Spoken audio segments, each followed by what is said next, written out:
እኔ ስፈልግሽ እጠራሻለሁ፣ እኔ ስፈልግሽ ትሄጃለሽ፣ እኔ ስፈልግሽ ትመጫለሽ፣ ነገም ደግሞ አብርሃም እንዲመጣ እፈልጋለሁ ታመጫለሽ ብላታለች። እንግዲህ ሩትዬ ቀብራራዋ ማለት ነው። ለቡዜ የምትባለውና ለዴቭ የሚባለው የወንድ አልጫ ማለት ነው። አብርሃም ነገ ይመጣል። ለማንኛውም ጠብቆ ቤተሰቦችዬ፣ ነገ ይመጣል።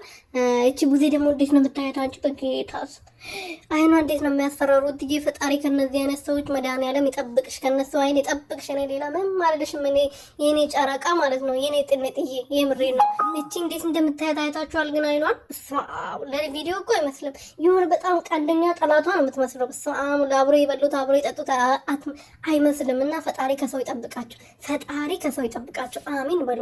ሰላም ሰላም ቤተሰቦች እንዴት ናችሁልኝ? እኔ በጣም ደህና ነኝ፣ እግዚአብሔር ይመስገን። በያላችሁበት ሰላማችሁ በዚህ ትርፍርፍ ይበልልኝ። ለዚህ ቤት ለዚህ ቻናል አዲስ የሆናችሁ ሰብስክራይብ፣ ሼር፣ ላይክ እያደረጋችሁ ቤተሰብ እንድትሆኑ በትህትና እየጠየቁኝ እንግዲህ ቡዜና አብርሽ ሩቲ ዴቭ መጥተዋል። አብርሃም ያለበት እስካሁን ሩቲ የምታውቀው ነገር የለም እና እነሱ ጋር እንዳለ ኤርሜላ ጋር እንዳለ የታወቀ ነው። ግን ሩቲ ቦታውን አታውቀውም። ስለዚህ ነገ እንዲመጣ ፈልጋለሁ። ማስጠንቀቂያ ነው የመጨረሻ ብላታለች። እንግዲህ ሩቲ ማለት ነው እኔ ነይትሽ ትመጫለሽ፣ ኢጂስሽ ትሄጃለሽ፣ ነገ ደግሞ አብርሃም እንዲመጣ ፈልጋለሁ እንዴት ታመጪው ብላታለች። የመጨረሻ ማስጠንቀቂያ ነው እንግዲህ።